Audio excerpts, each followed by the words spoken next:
very special and very important section of these prayers, important in the broader sense about the process of bhakti, and through the medium of devotional service and hearing from great authorities like Prahlad, how to understand the nature of the person that we're trying to become surrendered to, the personality of Godhead.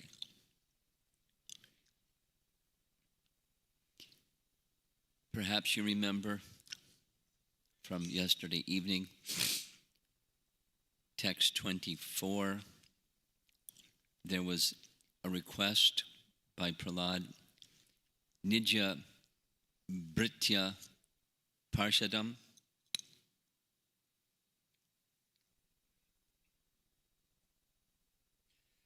So he was requesting the association of Pritya, your beloved servant. That's Narada. That was his request. I don't want this, that, the other thing. No, thank you. And here's why. This is what I want. So it's his mood, or as we heard the very first evening and the next morning, Prabhupada saying that Prahlad came to teach the mode of devotional service. So it's essential for the mode of devotional service, and now it's expanded in this section. We'll be covering verses 26 through 29. And how does one, well, three things. How does one qualify for mercy? Bhakti. Or, say it differently, how one regards the personality of Godhead qualifies one. Proportionate to, the language that we hear, is one's submission and service. It's like the verse of Bhagavad Gita. Yayatamam prapadyante tang sajaiva bhajamyaham. Bhajamyaham. As they bhajami, as they worship me, or engage in my service, more specifically, bhaj, as they engage, as they have regard for me, all living entities, the Hiranyakashipus, all the way up to the Prahlads, and everybody in between. As they regard for me, I reciprocate. The Lord, the message of this section is the Lord is impartial.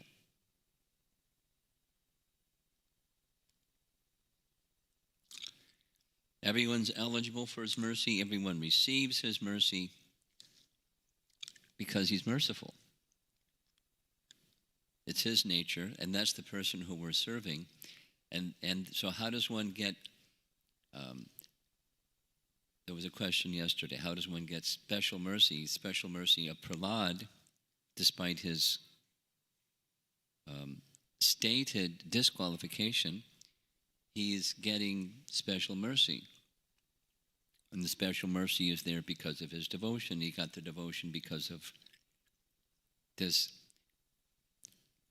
Nija Britya Parshvam, or the language that's being used in this section is Tava Britya Sevam.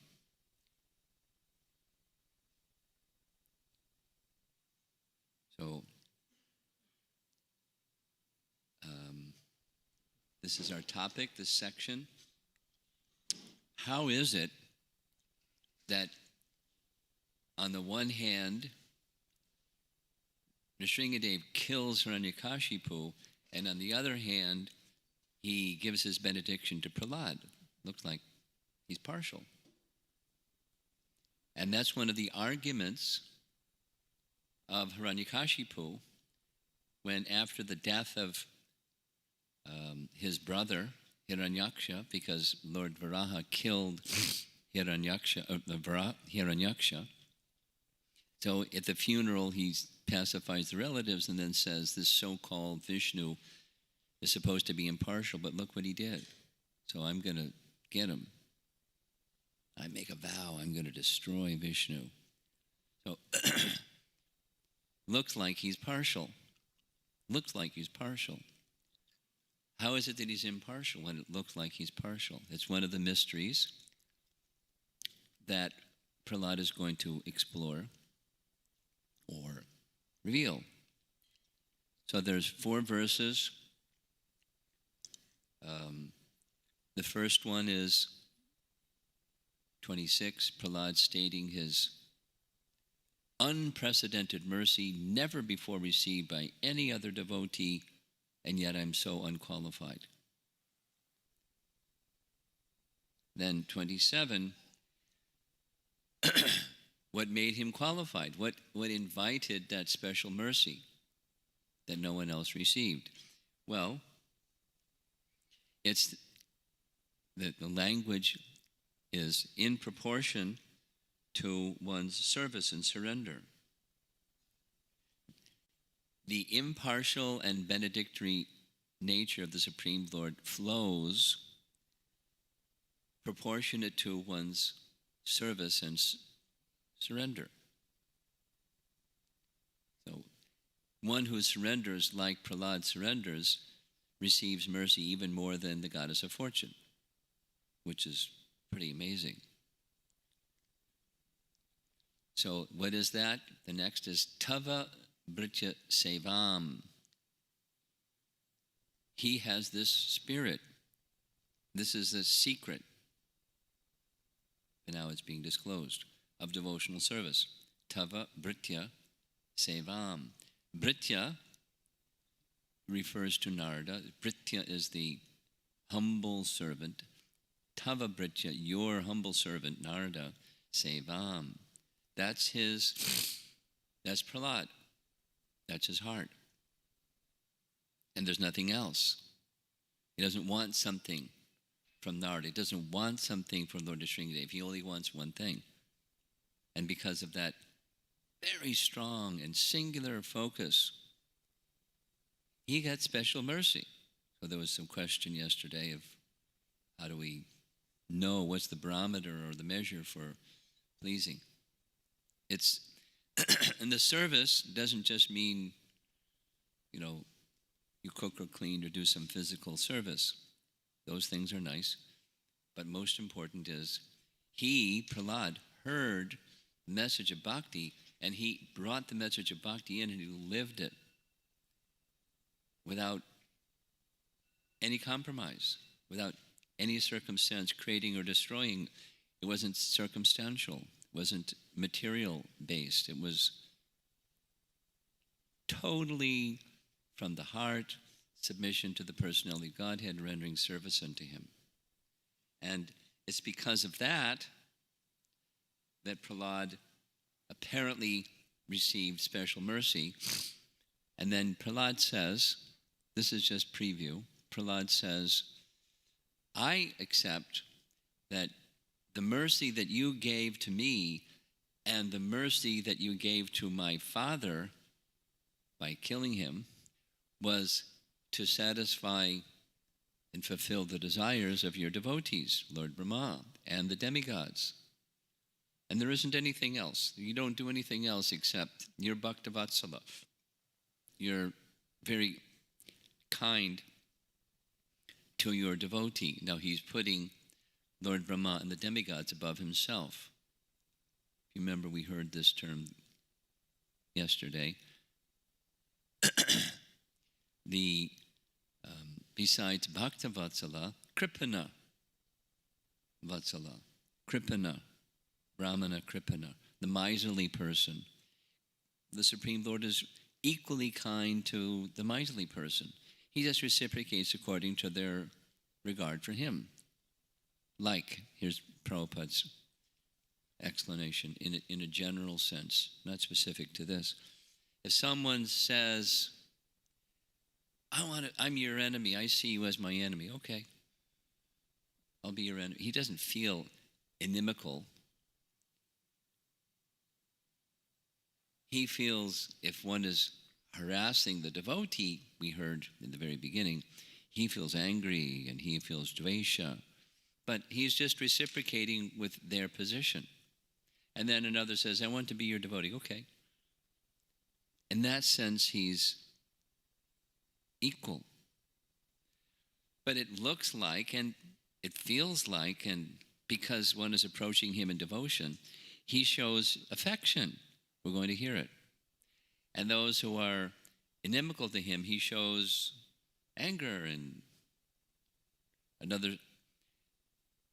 But from his heart or his position, he's equal. It's a mystery. Because one can look at it this way and one can look at it that way. But the higher sense is he's equal to everyone. So that's what that mystery is being discussed in these 4 verses that we'll be discussing this morning. Somoham sarvabhuteshu. That comes from Bhagavad Gita. Sama is equal. Aham, I'm equal. Sarvabhuteshu, all living entities. I'm equal to everyone. So, Vishwanath, our beloved predecessor Acharya, writes in this way, how is this? You will liberate the devotees and bring them to you, but you will not do this for the non-devotees. Then do you, the Supreme Lord, not show prejudice in the form of preference and repulsion? And then the answer is no, I'm not partial. And he refers to the Bhagavad Gita verse, Samoham sarvabhuteshu. I envy no one. Nor am I partial to anyone. Now take notice, the painting that illustrates shows Paramatma. We'll note it because we'll make reference to it shortly. He's in the heart of everyone. He's not partial to anyone. I'm equal to all. But apparently contradictory. But whoever renders service unto me in devotion is a friend, is in me. And I am also a friend to him. Looks partial. In the purport of this verse, well, text 29 of this section, rain. The Lord is compared to rain. There's another comparison. So the Lord provides everyone with a generous supply of the necessities of life. He is just like a cloud that pours rain all over, regardless of whether it falls on rock, land, or water. The cloud is impartial, and the rain falling is similarly impartial. Krishna is compared to rain. Trees absorb rainwater and then grow and produce fruits. Some trees produce bitter fruits and others produce sweet ones. Does this mean that the rain is partial? No. Similarly, regardless of a living entity's situation, Krishna nourishes everyone equally.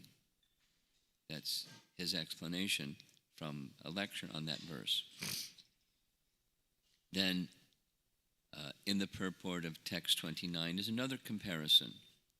That's this relation between Krishna and his devotee, where Krishna is compared to a diamond and the devotee to a gold ring, and they complement one another. Here's Prabhupada's explanation. When a diamond is set in a golden ring, it looks very nice. The gold is glorified. And at the same time, the diamond is glorified. The Lord and the living entity eternally glitter. And when a living entity becomes inclined to the service of the Supreme Lord, he looks like gold.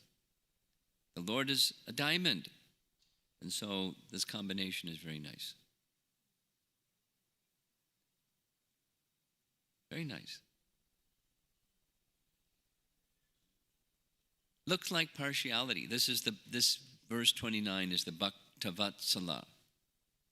But Krishna, the diamond Krishna, likes decorating the gold ornament, the gold ring or whatever. So Krishna likes. And the devotee likes to be in service to Krishna. So if Krishna likes, that's fine with him, whatever Krishna likes. Very interesting conception.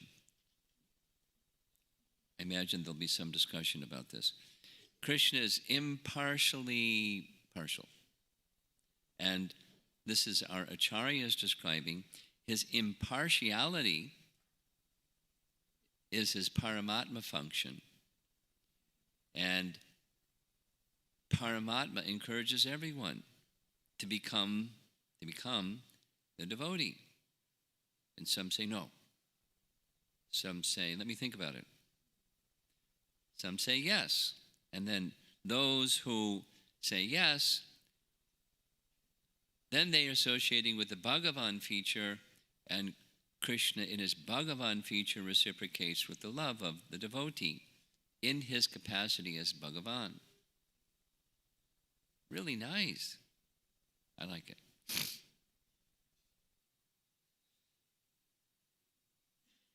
So those are already two previews of what we're going to be discussing, and now we're going to be discussing, starting with text 26, unprecedented mercy was given to Prahlad. He's going to state, despite his disqualification, specifically of birth in a demoniac family,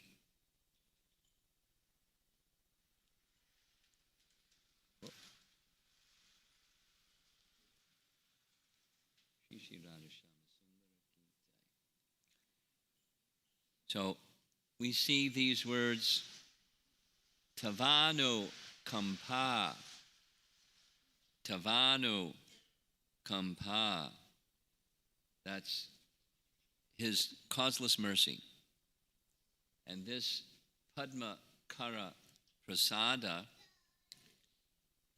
he's saying even Shri, the goddess of fortune, never received this unprecedented mercy. You placed your hand, Padma Kara Prasad, upon my head. Translation. O my Lord, O Supreme, because I was born in a family full of hellish material qualities of passion and ignorance, what is my position? And what is to be said of your causeless mercy, which was never offered even to Lord Brahma, Lord Shiva, or the goddess of fortune, Lakshmi? You never put your lotus hand upon their heads. She's at his feet, massaging his feet. You placed your hand upon my head. Unprecedented mercy. Prabhupada's explanation. The causeless mercy of the Supreme Personality of Godhead may be bestowed upon anyone, regardless of his position in the material world. It's a nice illustration. These are the 4 types of pious people, Bhagavad Gita, that render service to Krishna. He can bestow his mercy upon anyone. Those who are distressed, those who are in search of wealth, those who are inquisitive, those who are seeking knowledge, they engage in service. And then there's the mature devotee, Draupadi, and Krishna shows himself. He doesn't just give his mercy and here's some opportunity for some service. He protected her because in proportion to her service and submission.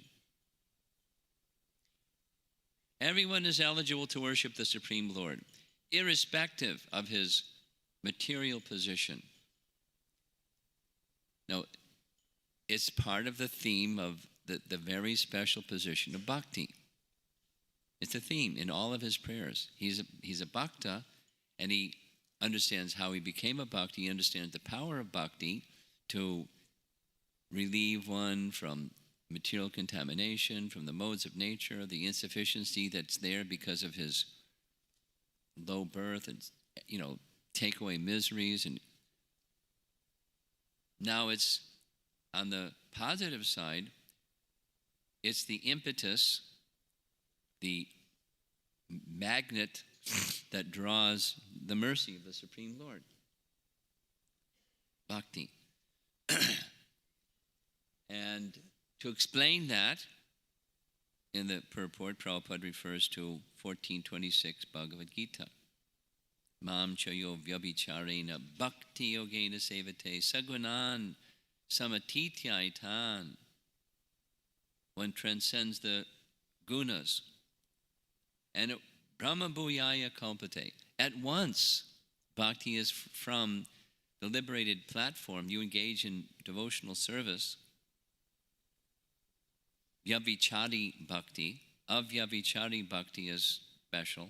Undivided. Vyabhichari and avyabhichari. Undivided. Fixed. In all circumstances, one is beyond the modes of nature. And one is in contact with the position of Brahman. So, Prabhupada writes, Prahlada Maharaj, being a great devotee, thought the body born of his father to be born of passion and ignorance, but because Prahlada was fully engaged in the service of the Lord, his body did not belong to the material world. Again, it's not like he got an F in his exam. He messed up and thought because his body is born in a demonic family, it stays that way. He understands the distinction. But because he's a devotee, this humility is, this is my disqualification, and let me list my disqualifications. But in fact, the birth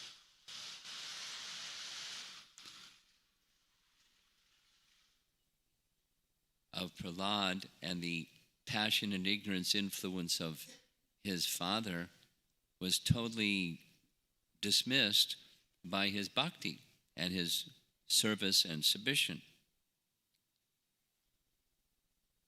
Prabhupada continues, the so-called material bodies of devotees who fully engage this avyabhichari bhakti in the devotional service of the Lord, being constantly in the fire of spiritual life, have nothing to do with matter. Now, we heard it previously, and now it's being said again. Nothing to do with matter. Remember? Material contamination, gone. We heard about nirvana. We heard Prabhupada's explanation that the chanting of the holy name can bring us to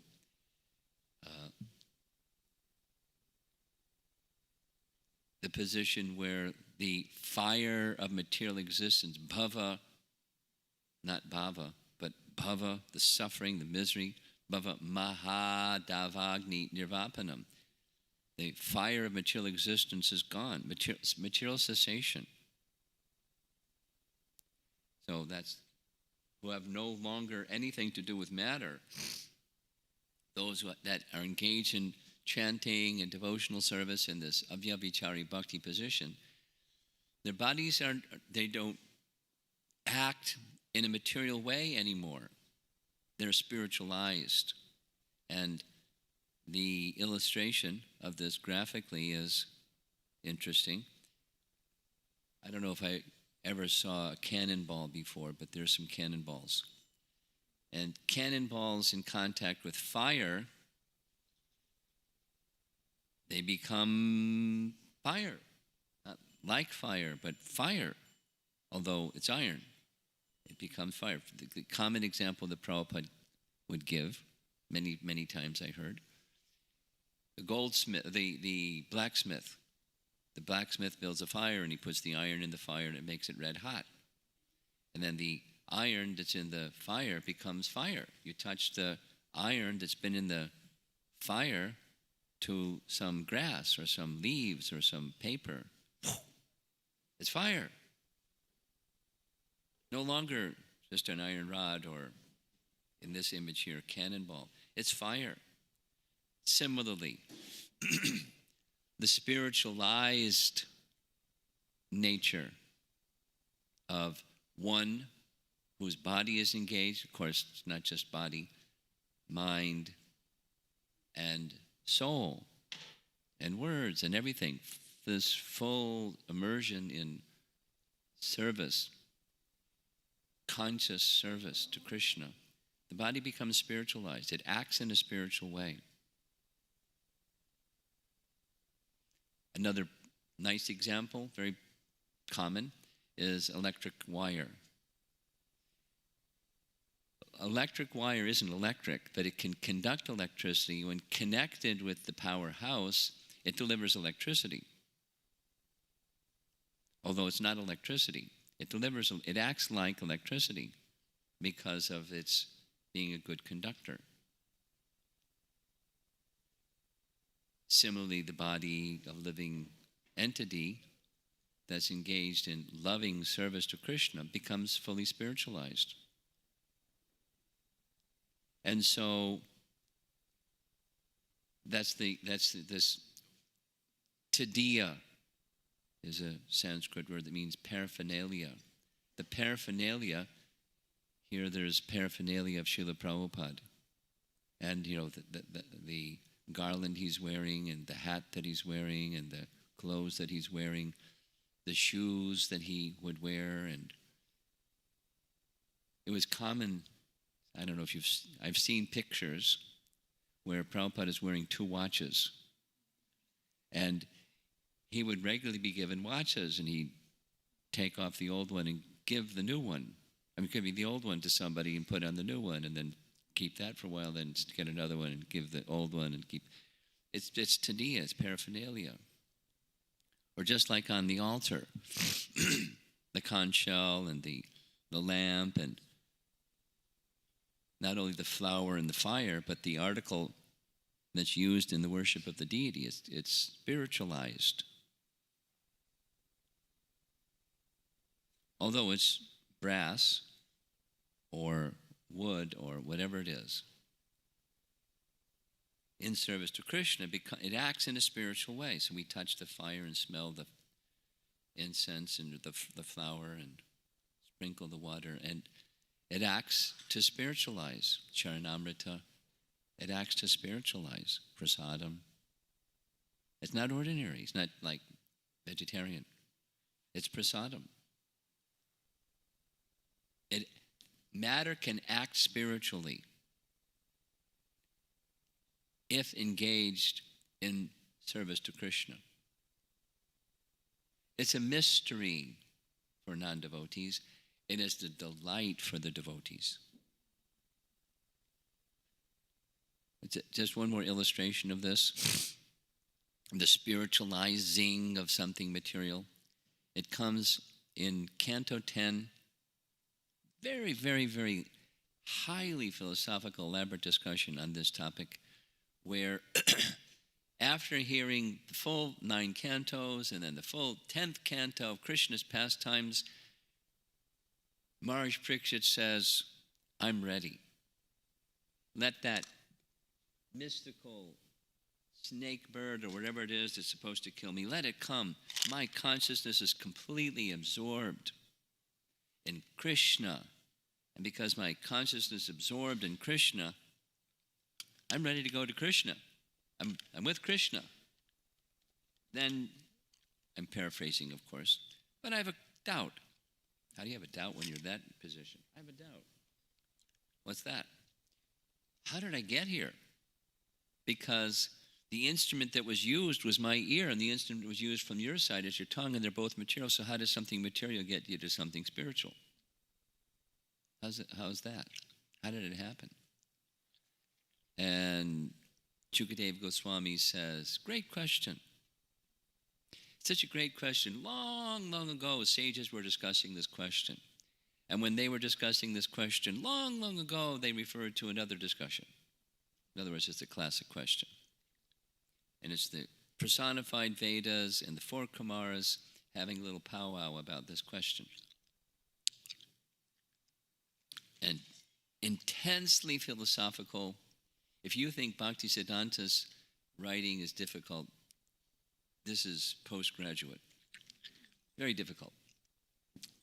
But the principle is everything comes from Krishna. And when something is used in service to Krishna, the spiritual quality is restored, and therefore it can act spiritually, although it's material.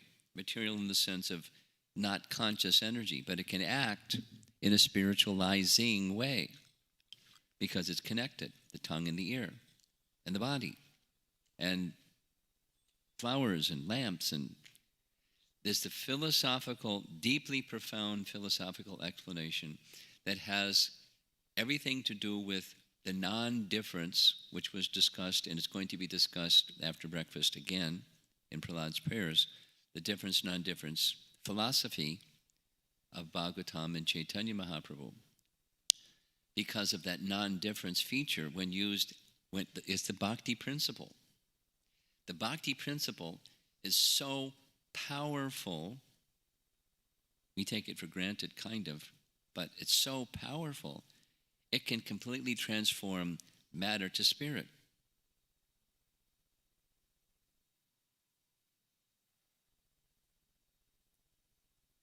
Once a reporter asked Prabhupada, Swamiji, what will happen if your movement is growing and growing and growing, and what if the whole world became Krishna conscious? He said, don't worry, it won't. But if it did, this place would then be Vaikuntha.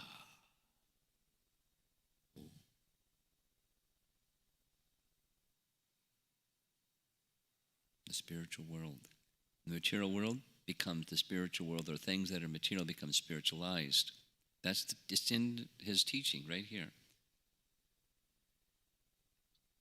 So, bhakti is very important, Prabhupada writes. Anyone who engages in this avyabhichari bhakti, or continuous devotional service to the Lord, is situated in the spiritual world and has nothing to do with material qualities. So we're mixed devotees and we have something and something going on. So we should strive for the unmixed. And then we're in this world, but we're not of the world. It's not touching us. Until then, it's touching us less, or it's impacting the mind and our sensibilities, our feelings and emotions and our intelligence and everything else to some degree. But bhakti diminishes. So what's important? Bhakti is important, Prahlada's teaching us. Devotional service is so great that when it is offered, even by those born in low families, the Lord accepts it as being more valuable than the service offered by the goddess of fortune. I mean, that's big. So there's this next reference that ends the purport of this verse. Devotees enjoy life under any circumstances. Paratak, svatak, karmata. This is a reference of Madhvacharya. Paratak, svatak, and karmata. When the devotee is following activities instructed by others, acting himself, or even performing material activities, there's happiness in every aspect of life. This is this avyabhichari bhakti. It's the, it's the carrot.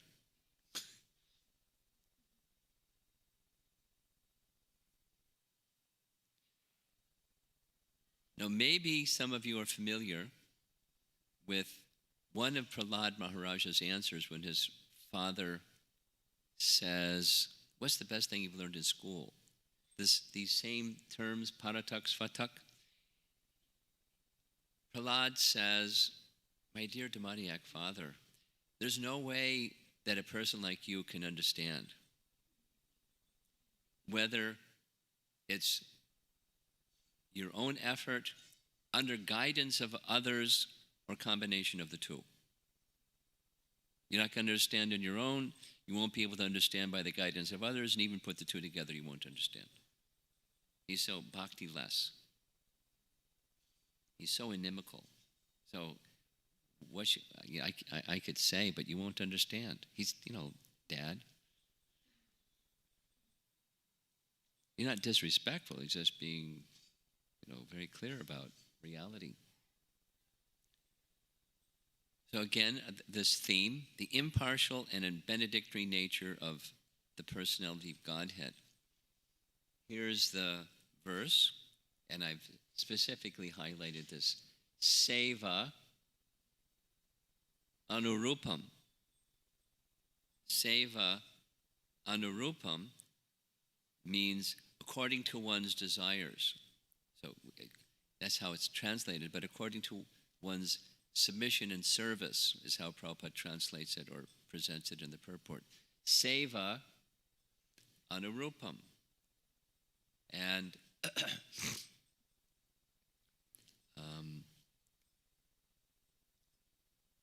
Paravara matir bhavato. Prahlada is describing the thoughts of the personality of Godhead. Matir means he's considering everyone equally. Paravara. And samsevaya sorataror ivate prasada.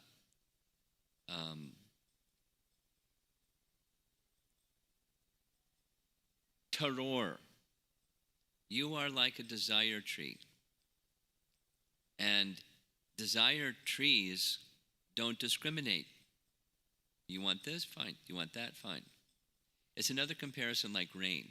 But this case, the comparison is to like a desire tree. You don't consider who's high, who's low. Somebody wants this. The desire tree sees what somebody wants, and the desire tree supplies what somebody wants. So, translation. Unlike an ordinary living entity, my Lord, you do not discriminate between friends and enemies, the favorable and the unfavorable, because for you there is no conception of higher and lower. Meaning, this is this samoham sarvabhuteshu. You're equal to everyone. You don't consider this one's partial, you like this one, you don't like that one. That's not you. You regard everyone equally. Nonetheless, like a desire tree, exactly like a desire tree that delivers fruits according to one's desire and makes no distinction between lower and higher, similarly you offer benedictions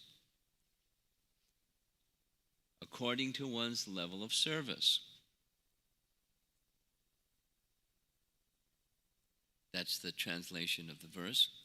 Prabhupada's explanation is quoting Bhagavad Gita verse chapter 4, Ye yatam mam prapadyante. As one surrenders to me, I reward him accordingly. So he rewards Draupadi one way, Putana another way, and Shishupal another way. And now this looks like, whoa! How's that a reward? But he's liberating him from his contamination and the reactions of his sinful deeds. Very sinful. And similarly Putana, long story. How Putana became Putana, long story. But he's just simply reciprocating. So Prabhupada writes, one's relationship with the Supreme Lord is in proportion to the surrender and the service.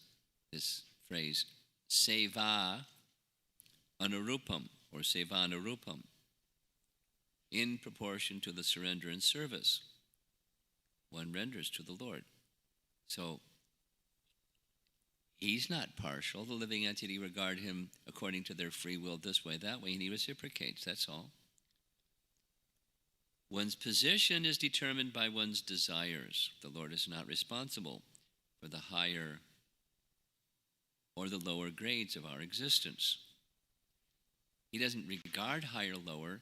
We choose and we go up or down depending upon our desire. Another reference that says the same thing is Bhagavad Gita, 13:22. In Bhagavad Gita 13:22. Purusha prakriti stohi bhunkte prakriti jan gunan karanam guda sangosya sadasad yoni janmasu. By the way, those who registered will get copies of all this. Please register. We'd like you to get a copy of all this. And in that verse, keeping it simple, Purusha, that's the living entity imitating the position of the enjoyer of Prakriti. Purusha Prakriti sto, sta means being situated in.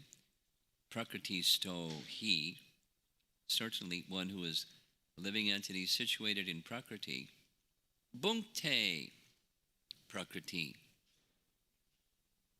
One trying to be the enjoyer of Prakriti. Jan Gunan, according to the modes of nature. That living entity then receives the corresponding sadasad yoni janmasu, the good fortune, ill fortune. We create our good fortune or ill fortune. Krishna is not partial. Oh yeah, you're going to be like that, I'm going to smack you. That's not Krishna. According to our regard for him, he reciprocates. Lovingly, we regard him, he reciprocates. That's what the next message is. If one is interested in returning home back to Godhead, he can be promoted according to the demands of a particular devotee. He receives a result. So there's the external, internal energy, and even within the internal energy there's variety. Within the external energy there's variety. What's your favorite? Of course, it's not just moment to moment, it's a sustained series of moments, and cumulatively our desires are what they are. So bhakti then is a cultivation. Anukul. We cultivate following perfected soul, following previous acharyas, teachers by example. We cultivate. Bhakti is a sort of cultivation, Prabhupada writes. So we cultivate. And then cumulatively, the desires that were misplaced become, in course of time, replaced with desire in relation to Krishna. That's our healthy, natural position. Now, Krishna is not responsible for that. It's we're responsible for that. Sadasad yoni janmasu. We create our good fortune, ill fortune. And he just reciprocates. And Prabhupada concludes the purport this way, making reference to the real solution is bhakti, Canto 2, akama, sarvakama va mokshakam udaradi, or the translation here, whether one is without desire, the devotee, or desirous of all fruitive activities, or is after liberation, mokshakama, one should, with all efforts, try to worship the Supreme Personality of Godhead for complete perfection, culminating in Krishna consciousness. Okay, we're halfway done. 26, 27. Here's 28. How do you get that focus on Krishna's service? And it comes from focus on serving the devotee of Krishna. That's Prahlad's teaching. Here's this phrase, kritvatma sat, surashina bhagavan grihitaha. It's his submission, saying, kritvatma sat surashina, this wonderful, merciful Narada Muni accepted me, and he gave me instructions how to. That was my fortune. And then I just said yes. And I did. And therefore, the last part, soham katam nu visraje tava brityasevam, tava brityasevam, tava brityasevam. It's my first duty to serve him. How could I leave him? That's translation. My dear Lord, O Supreme Personality of Godhead, because of my association with material desires one after another, I was gradually falling into a blind well full of snakes.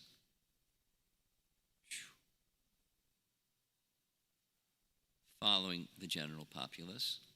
But your servant, Narada Muni, kindly accepted me as his disciple and instructed me how to achieve this transcendental position. That's where his good fortune came. And his good fortune, taken properly, resulted in the fortune of receiving the mercy of the personality of Godhead. Therefore, my first duty is to serve him. How could I leave his service? It's not like Lord Nrsingadeva is saying, okay, say goodbye, wave goodbye to Narada, and thanks a lot, see you later. Take that benediction. No, he's not asking that, but he's affirmatively saying, if you give me other stuff, I know you want to give me a benediction. And if I get other stuff, I'm going to get proud of stuff. And oh, I'm special. I can't do that. I can't do. I have to. I'm going to stay fixed in the service of your dear devotee. So the image here is Dhruva, but the same mood. Prabhupada refers to Chaitanya Charitamrita, Lord Chaitanya's teachings. Gopi Bhartor Padakamalayur Dasa Dasanudas. One should serve the spiritual master first, and by his mercy one can approach the Supreme Personality of Godhead to serve the Lord, exactly as happened with Dhruva. Dhruva went searching for Lord Vishnu, couldn't find him. Narada came, here's how you can find him. Here's the mercy, the means of getting the mercy of the Lord through the mercy of Narada. Again, another reference, Prabhupada saying, writing. Elsewhere it is stated, Mahaprabhu said, Guru Krishna Prasadi Bhai Bhakti Lata Bija. What's that? One can achieve the seed of devotional service by the mercy of Guru, the spiritual master, and then by the mercy of Krishna.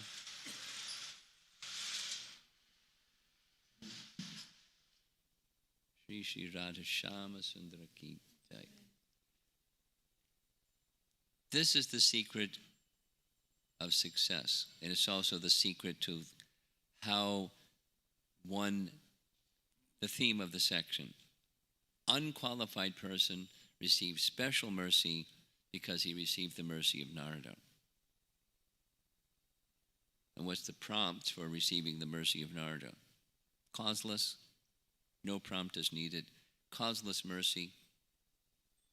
Very mysterious. Because of this world, everything has a cause. So it's causeless.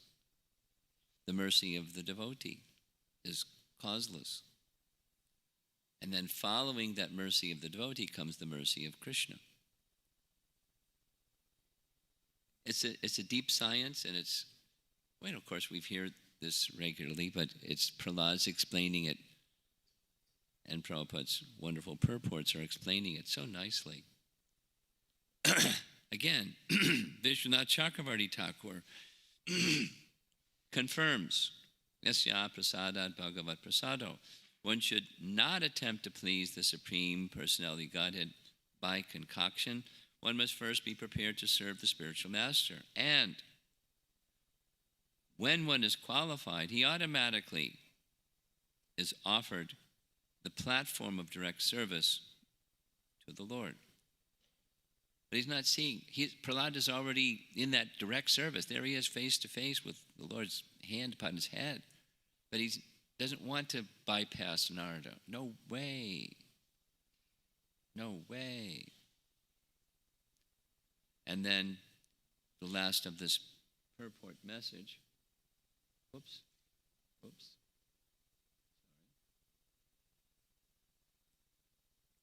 From the verse, purport explains, Soham katam nu visrajay tava britya sevam. There we are. Tava britya sevam. How can I give up the service of my spiritual master,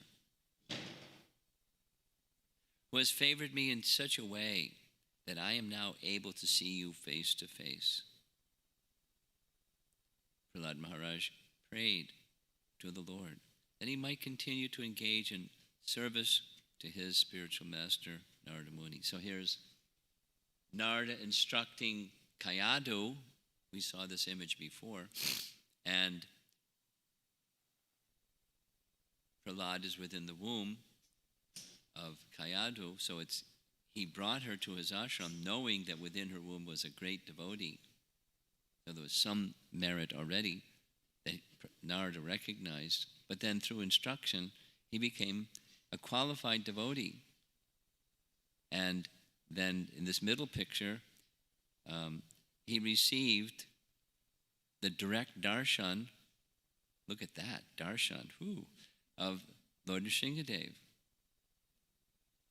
And so over here on the right is little Prahlad wanting to garland Narada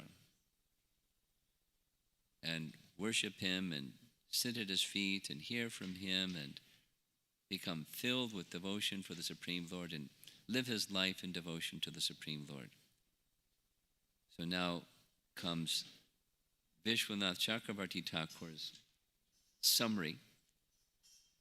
This is paraphrasing what Lord Nrsingadev doesn't say, but you have said that service to me is the cause of my mercy to you. You excluded favoritism by the example of a desire tree. But what's the cause of this service? Here's the teaching, the cause of service. Following persons with concepts of high and low, filled with all desires, who have fallen in the material snake hole, I have also fallen by their association. I have become accepted by Narada, who has made me his own possession.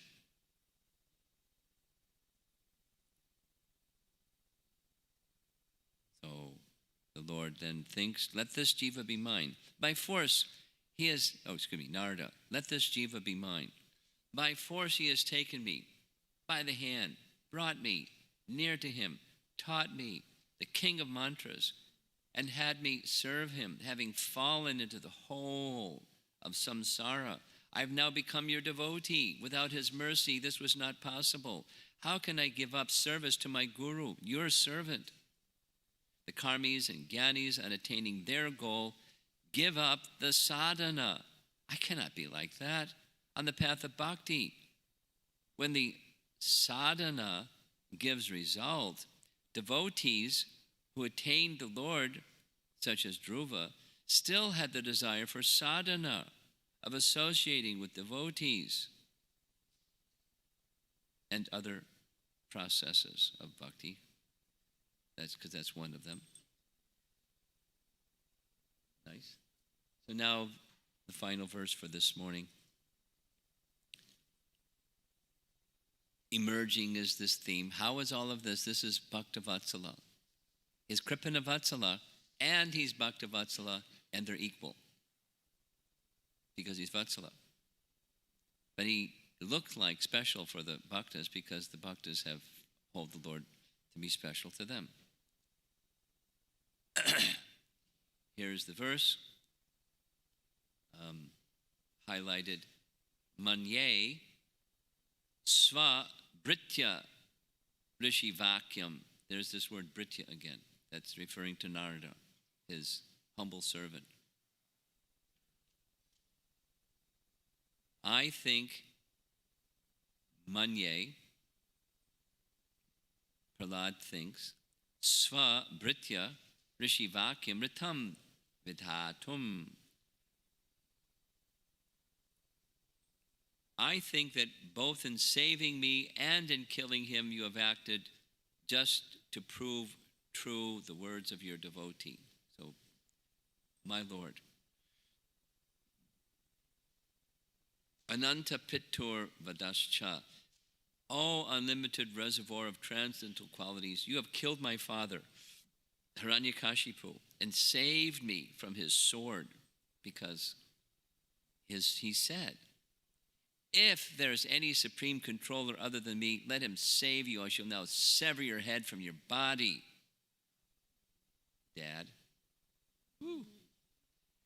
So you saved me from his sword, and you killed him. I think that both in saving me and killing him, you have acted just to prove true the words of your devotee, because the words of your devotee were to appeal to the Supreme Lord to protect the world from Hiranyakashipu, and so to fulfill the desire and the word of the demigods, you did. But you also fulfilled the words of Brahma, that you appeared in this particular form and did it in the way that you did it. You're Bhaktavatsala. You just reciprocate. Your thing, you reciprocate with your devotee, and there isn't anything else. Prabhupada writes, Narada Muni gave assurance to Prahlad that he would always be saved from the enemy's hands. So he kept the word of Narada. The killing of Hiranyakashipu and the saving of Prahlad were enacted simultaneously to prove the truthfulness of the Lord's devotee and the fidelity of the Lord himself to his own purpose. The Lord acts to satisfy the desires of his devotees. Otherwise, he has nothing to do. Another verse that Prabhupada often would quote, Natasya karyam karanam cha vidyate, from the Upanishads. The Lord has nothing to do personally, Natasya karyam, for everything is done through his different potencies, parasya shaktir vivadaiva shruyate. So in all phases, creation, maintenance, and destruction, it's all going on by his potencies, but he says in Bhagavad Gita, I do, but I have nothing to do. It's another one of these Upanishadic mysteries, which the devotees understand. Vishwanath, once again. Since you are under the control of your devotee, your mercy to people simply follows the mercy of the devotee. You are not merciful to those who do not take shelter of the devotees. I am not an exception. by the request of your devotee, you are merciful to all. That's the teaching of this verse. I think you killed my father to make the words of Narada come true. When my mother prayed to Narada, he gave the blessing. Your son will create good fortune by destroying the demons. So the Sringadeva was just upholding the word of Narada. Your son will create good fortune. So one can look at it, well, he was predicting what would happen. He looked into his crystal ball and did some astrology charts and said, this is what's going to happen. But another way of looking at it, the way the Prahlada is looking at it, is your devotee uttered something and you upheld the word of your devotee. I think you protected me, since my father, desiring to kill me, said, I will cut off your head. Just as you protected me from the snakes and elephants, it was not possible for him to kill me by his hand. You killed him. Though the Lord is equal everywhere, he has the quality of being controlled by his devotee, Narada. And our concluding message and slide. But when he personally does something, it is only to satisfy his devotees. Very much favors his devoted servants as Bhakta Vatsala. So this is the nature of who we're taking shelter of, or striving to take shelter of, Bhakta Vatsala. He's merciful to his devotee and proportionate to the service. And proportionate to the service doesn't mean run around real fast and you get mercy, or be in a passionate mood and do lots of stuff. And it's nice to do lots of stuff, but that's not complete. Engage in performing your duties and always think of me, like this question yesterday about the relationship between the mind and the soul. It starts with manmana, and then bhavamad bhakto. So where the mind goes is really important. It's Krishna's instruction, manmana. Prahlad's perfection, we know from Nectar of Devotion, is he was perfect in constant remembrance. And how do you have constant remembrance? You have to be attached. And that what you're attached to is what you remember. He was attached. And how did he get attached? From Narada. And the mood of his attachment was service. He went to serve Narada. And with that wanting to serve Narada, he gets to serve the Supreme Lord. And through Narada's further instruction, how to serve the Supreme Lord. And for further instruction for the Supreme Lord, how to serve the Supreme Lord. Because he has one interest, serving the Supreme Lord and his devotee. That's the package from unqualified to qualified.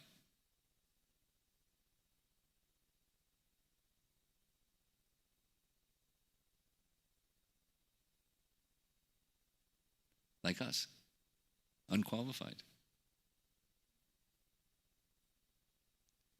I remember once Prabhupada said, and this was to his Western disciples, I know that some of you are thinking it's because of your past pious activities that you are now engaged in devotional service. It's not so. He said, I found you in some dark place. I grabbed you by the hair and I'm dragging you to devotional service. That's the reality. Now, many of you weren't Western born. You're Indian born, and so you're born in Punya Bhumi, and you have all this piety in your DNA.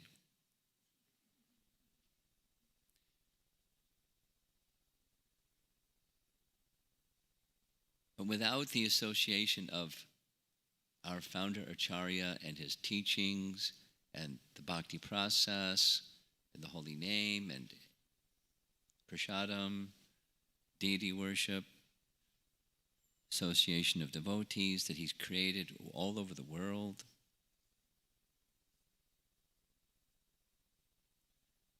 Somebody here knows that I go to China. So for their career, they have to go to China. And do you know somebody in such and such city? Yeah. Oh, then I can get some association and get some prasadam? Yeah. Now, before I started going to China, I didn't know. But there was a time when nobody in China knew anything about Krishna. Or if they thought they knew something about Krishna, it was wrong. But because of Prabhupada's mercy and giving his mercy to Tamal Krishna Maharaj, his surrendered soldier in general, the China mission started, and it's picking up steam, and there's devotees all over the place. Not enough. So we need more devotees and happier devotees everywhere. And we're meant to be instruments of both. But how do you get that? But by mercy of our founder Acharya and those who are carrying the mercy of our founder Acharya. That's the message. And then the mercy of Krishna flows. And then one becomes capable of doing something that you're otherwise not capable of.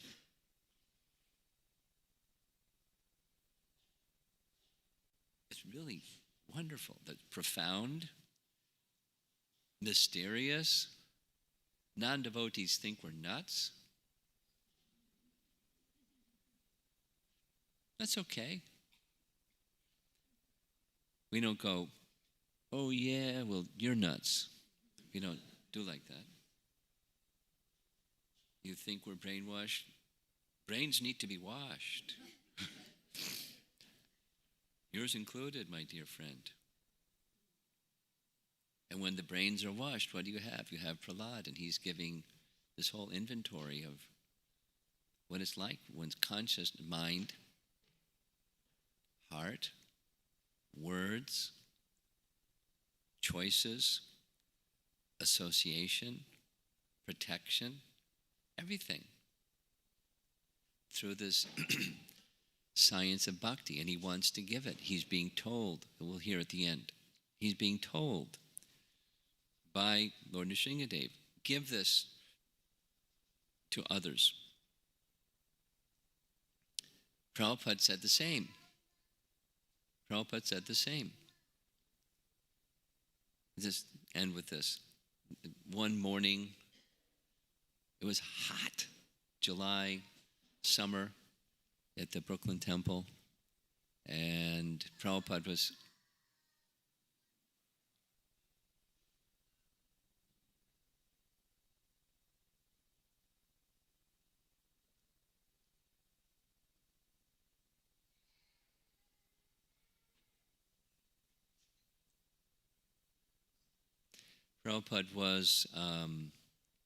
speaking about, similar to Prahlada, speaking of himself in a humble way and appreciating the mercy that he received from Bhaktisiddhanta, saying, the mood was profound and emotional. That my spiritual master found me in some dark place. And by his mercy, he made me fortunate. It was emotional. And then he instructed me. Now that you have become fortunate, you take this to others and make them fortunate. And so I have come. Die, Prabhupada. And I have found you in some dark place. And I have made you fortunate. Die, Prabhupada. And now I am instructing you as my spiritual master instructed me. You go forward and make others fortunate. And the room just erupted. It was, drums and, Jai Prabhupada. So those are nice words. And then it needs to go inside. And then receive the words and live our lives accordingly. Not just go running around, but receive that good fortune and then in turn to our capacity, we extend that, what we have received, to others in a proper mood, not I'm going to go save the conditioned souls mode, but in the mode of Prahlad. Under the order to do so, we do so. We're carrying out instruction. We're the instrument of a great person. That's the qualification, being the instrument of a great person. And then it carries us beyond our limitations and shortcomings and fallibilities and all of those things.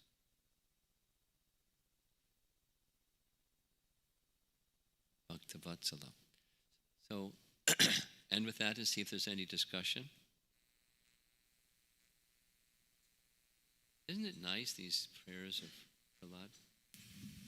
Do we have the microphone over here?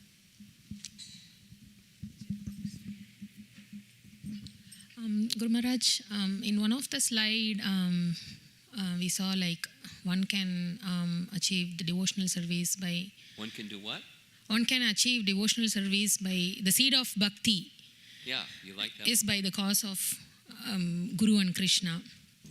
And in another slide, we saw like the causeless mercy of the Lord is through devotional service. So which comes first? Chicken and the egg question, huh? How does bhakti begin? That's your question. Yes. Association with one who's carrying bhakti. Now, it's something that's already within, but it needs to be awakened. And it's awakened through association with one who's carrying it. That's how it begins. Okay?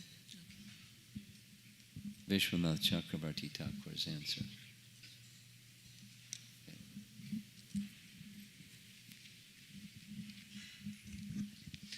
Hare Krishna, Guru Maharaj. Thank you. These are really very beautiful verses. I have 2 points in my mind. In a slide where we were showing the importance of devotional service, importance of bhakti. Many of them. Yeah. And the statement there was that Lord accepts devotional service more than the service offered by Goddess of Fortune. Now, I'm thinking we have already discussed that all these associates of the Lord are perfect, most perfect, more perfect. Yeah. And the goal of devotional service is prema, and they have already attained that position of prema. Yeah. And we are saying that devotional service pleases the Lord more. I didn't say it, Prahlad said it. But go ahead. But there is a comparison that... Yes. Prahlad can say it. I'm not saying it.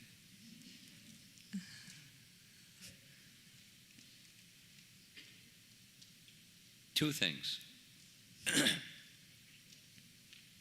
We, you and I, should be very careful about comparison because it can easily spill into offense. We should be very careful. On the other hand, we are enjoined as Madhyama Adhikaris to make distinctions. The Lord, the devotee, those who are not devotee but not inimical, and the inimical. And then amongst the devotees, more advanced, peers, less advanced, and then most advanced, so there's degrees and continue. We're enjoined to use our intelligence and respect appropriate for that spiritual position of others. Respect, but appropriate respect according to position. We're enjoined to do that. That's just Madhyamas also. Now, Prahlad is an Uttama. From the Uttama, we can understand things that you and I can't understand. Now, he's in this ecstatic mood, and he's saying something that we may or may not understand. His emphasis is, say it the opposite. Lakshmi, the goddess of fortune, is always engaged in service in a humble mood at the feet of the Supreme Lord.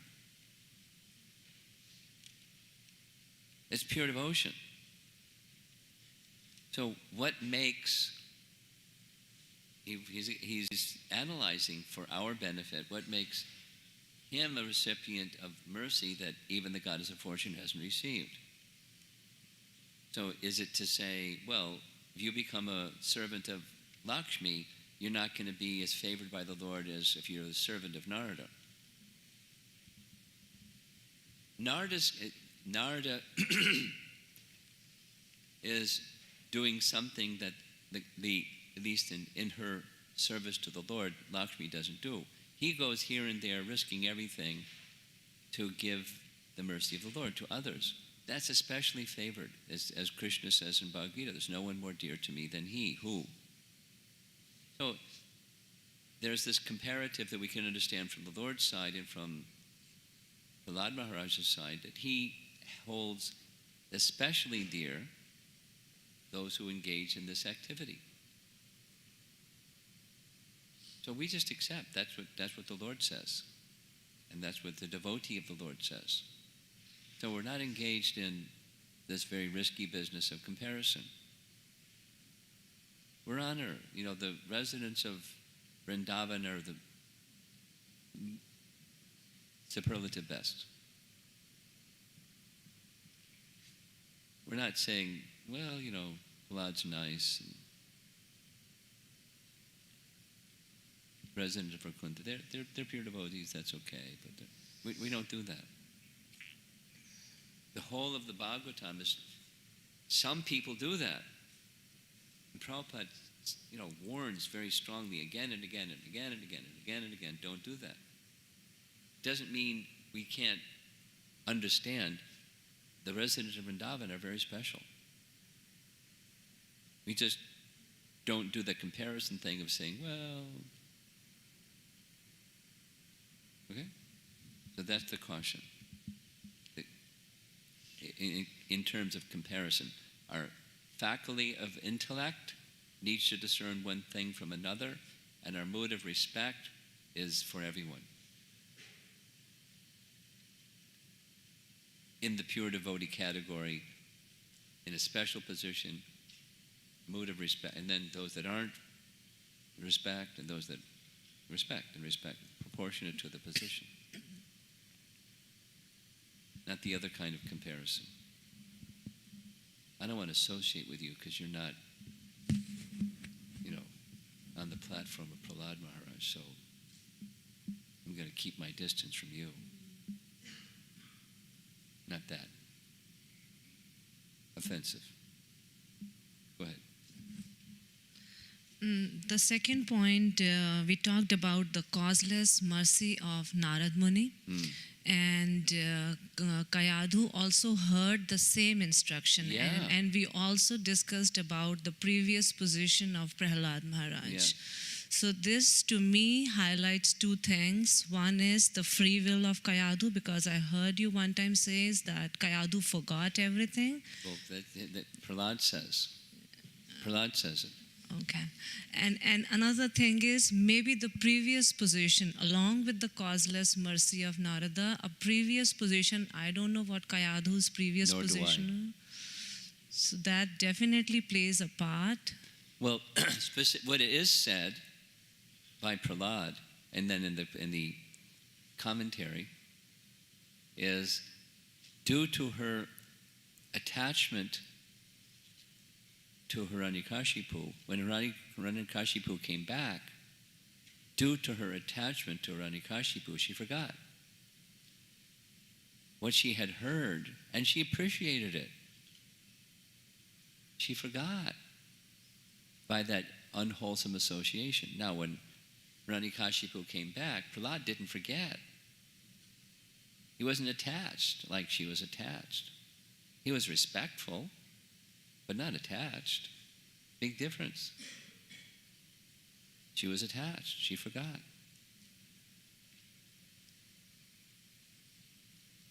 Yeah. That's it. Yeah. Thank you. We are busy on the ladies' side this morning.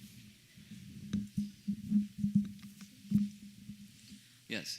Maharaj, does motivation of coming towards the Lord have an impact on His mercy? Yes. Yes. Yes. I mean, He doesn't impose Himself on us. So our eagerness is certainly reciprocated with. He makes Himself more accessible. He doesn't impose Himself, but He reciprocates. Eagerness is important. Hare Krishna Maharaj. What I understand is like Narad Muni has got many disciples, and each of them have received the causeless mercy of Narad Muni. But then amongst them, there's Prahlad, there's Dhruva. Likewise, Srila Prabhupada too, his Guru Maharaj gave causeless mercy to all his disciples. But what makes Prabhupada very special is like he became a transparent instrument in the hands of his spiritual master. Who did? Prabhupada. Prabhupada, yeah. Yeah, he became a transparent instrument in the hands of his spiritual master. Yeah. So my question is, what is the quality of these special devotees which enables them to receive this causeless mercy to become transparent? The question you're asking this morning is in different language the same question as yesterday evening. And the answer is the same. But I'll just say it in other words. Taking the instruction of the spiritual master as one's life and soul. That's the qualification. And that's Baladev Vidyabhusan's teaching from 241 Bhagavad Gita.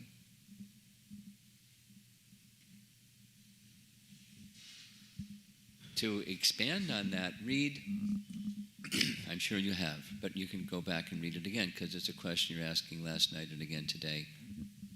Ravindra Swarup's really beautiful essay on founder Acharya. What made Srila Prabhupada so special? I've heard him speak on this point many, many times, that it's the theme is very strong, and every single aspect of what Prabhupada did and said and wrote and contemplated was not imitation, but manifesting in the world his spiritual master's desire. He understood his intention and he manifested it. And because that was his intention, and he, with hardship, he made endeavor to manifest it, it became wonderful. Beyond his expectation, Prabhupada's words. So read that essay, and you'll have an answer. Thank you very much.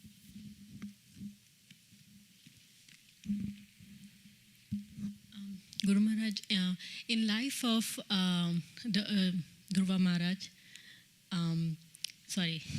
there was Narad Muni was the main person who was instructing him, and then he. We're speaking of Dhruva, right? Sorry, Prahlad Maharaj. Prahlad, okay.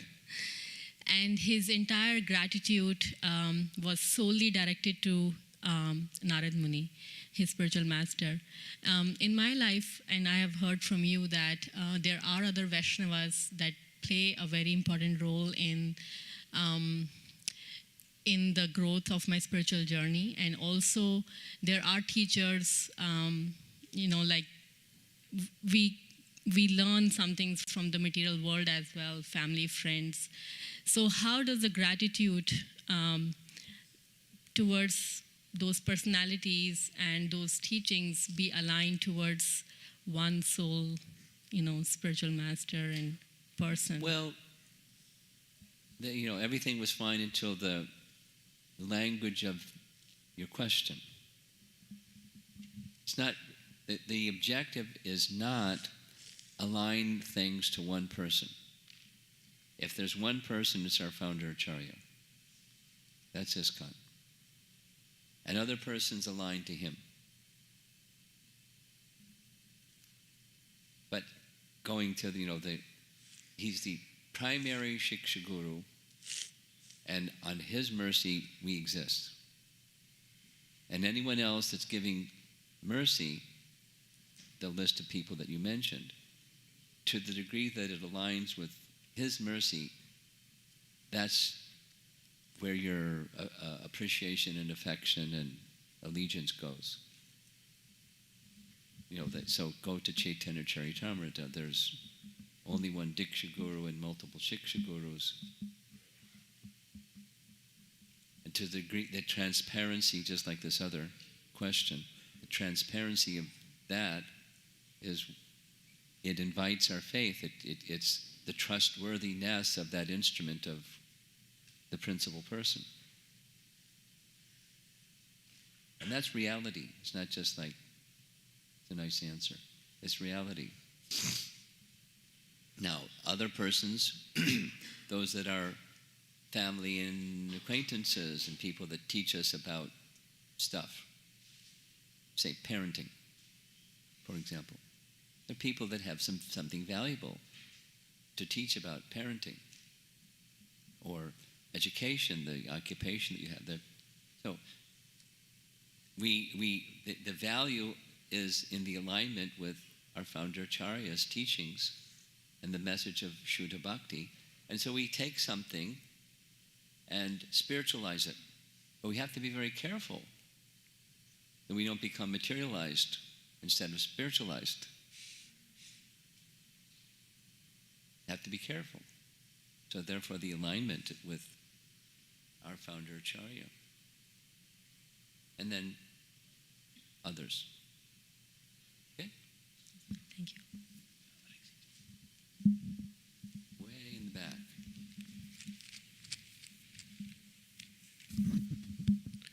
Hare Krishna Maharaj. If you don't mind, I have two quick questions. First one is on free will and the feature of the Lord, which is Bhakta Vatsala feature. So, unlike us, Jivas, Krishna has infinite free will. Yes. So, when he is exhibiting this Bhakta Vatsala feature for the pleasure of his devotees, for satisfying them, is he momentarily sacrificing that infinite free will? No. Absolutely not. It's totally voluntary.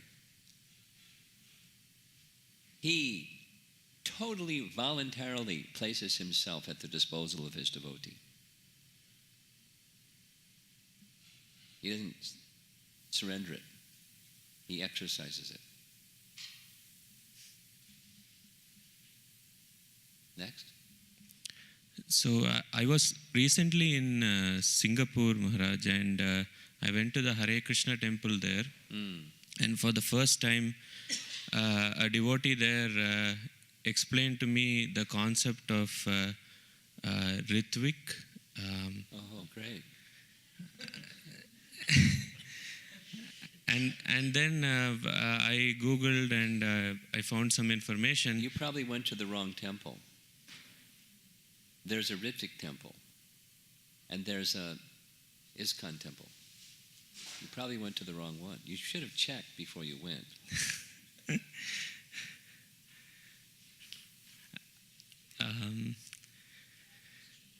Anyway, Maharaj, so this, in the verse where Prahlad says, how can I leave the service of Narada Muni? So Ritviks, by definition, then cannot approach the Lord, correct? Because they, the I want to be the servant of your servant concept is kind of broken by that. Correct. There's many things to say, and that's one of the many things. I suggest you have a conversation with Advaita Chandra on this, and he'll help you. There's many things. Besides they're wrong, it's offensive. Fundamentally offensive. And they think they're right.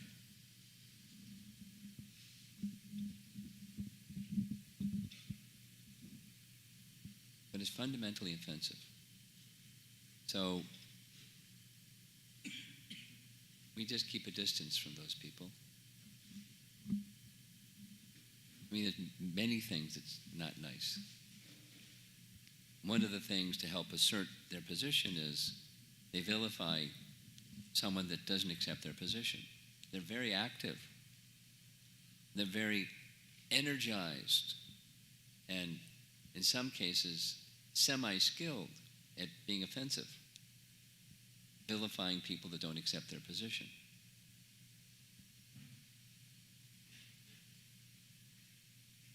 It's toxic, and Advaita Chandra will help you. Okay. Yes, Pararupa? Hare Krishna, Guru Maharaj. The word spiritual can be understood in multiple ways. Of course. Like one way is that which pertains to the spirit soul, or that which is conscious, unlike matter which is inert. So when we say that something is spiritualized, obviously we don't mean that something unconscious becomes conscious. But is this the proper understanding of what it means to be spiritualized? Is that which has the potency to bring one close to Krishna? Yes. It acts, spiritualized in this sense means it acts as a conductor of the internal potency. It becomes spiritualized, or Krishnaized, but Krishnaized doesn't mean it becomes Krishna. It means it acts as an instrument of Krishna, spiritualized. An extension of Krishna's internal potency that helps one in bhakti. The tongue and the ear acts like that, spiritualized, like the internal potency, although it's, otherwise not. Consciousness of Krishna is enhanced by contact with something that's spiritualized. I have one more question, Yeah. if there's... That verse on Prahlada Maharaj glorifying Narad Muni, that how can he give up the service to his spiritual master, has clearly, it is alluding to his wanting to continue that relationship lifetime after lifetime. Not alluding it, it's explicitly stating it. Mm-hmm. So we also understand that the relationship with the spiritual master is eternal. Prabhupada said. So now, is there eternality with the spiritual master sort of bi-directional, like... What's the word? Bi-directional, going into the past? Bi-national? Bi-directional. By definition. Bi-directional. Bi-directional? Going both, what does that mean, bi-directional? Both going into the past as well as into the future. Like in the sense that our relationship with the spiritual master had existed in the past. Oh. It exists now and in the future.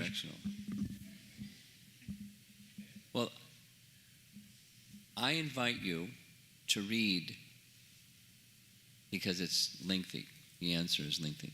I invite you to read Prabhupada's Vyasa Puja offering to Bhaktisiddhanta, where it's titled, or the theme of it is, Guru is One. That's my answer. Read that. So how do we understand this, going forward in time, back in time? It's not like the soul that's eternal existed before this body. It exists in this body, and it continued to exist after this body. That's, in that sense, if that's what you mean by bi-directional. No. The spiritual master-disciple relationship begins and then continues. In that sense, eternal. But, the usual question that goes with this topic is, what's it look like after this lifetime, that relationship? Will I see you in Krishna Loka? Will I recognize you? What's it going to look like? read that essay. Thank you, Guru Maharaj. Dvaita Chandra, and behind you. Guru Maharaj, thank you so much again. It is so uplifting. On this quality of Bhakta Vatsala, I had not quite understood the way you had expressed it today based on the verses. It seems like it's the prime motivating factor for the Lord to act, this particular quality. Is that, or is it? It's his nature. It's not a motivating factor. It's his nature. It's more than a motivating factor. It's him. And so all his actions are driven by this natural. He's loving. I mean, what's the motivating factor for a mother to love their child? They don't need a motivating factor. Mothers love their child, unless they're crazy. You know, there's people crazy in this world. But natural. It's motherhood. And this is, godhood. He has affection. It's his nature. And we're over here, we're like, insignificant little speck in some dark place and struggling. And what does he care about a little insignificant speck like me? He's loving. Yeah, but I have bad qualities and bad association and bad karma and all these attachments and stuff. He doesn't care. This is the low self-esteem thing. No, he's loving. He's loving. Even in this condition, he's loving. It's just his nature.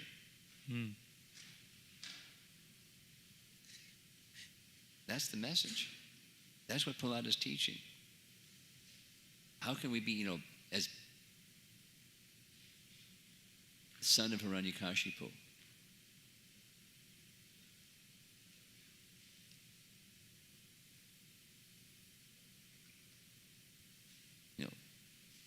Son of Stalin or Hitler or, Donald Trump.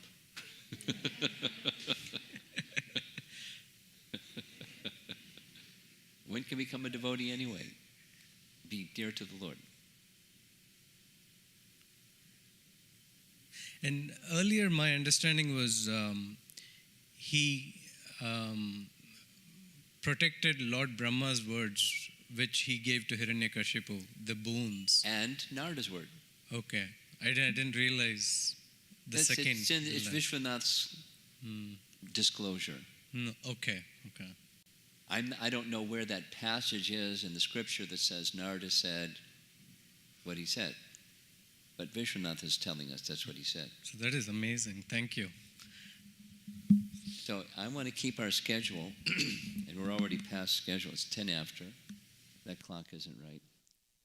So 8, 9 after. So we'll break, and any further questions we'll do later. I'm being asked to remind everybody, stick around for after the afternoon session because the kids are really enthusiastic to hold the drama. And they'll be really disappointed if we're not here. So stick around for the drama. How long is the drama? Do you know? Does anybody know? Half an hour. 20 minutes. Okay.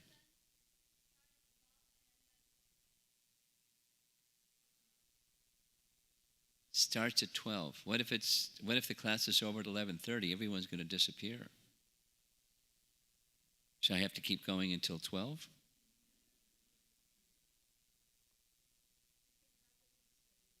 Huh? That would probably be a good idea because I can't predict when the class is going to be over. And I don't think it's going to go 2 hours. That's a long class. You'll all be asleep on the floor if I do that. So it's now, let's do this. It's 10 after, 11 after. I'll see you back at 11 after 10. We'll start at 11 after 10. Then we'll be closer to noon when we finish. Srila Prabhupada ki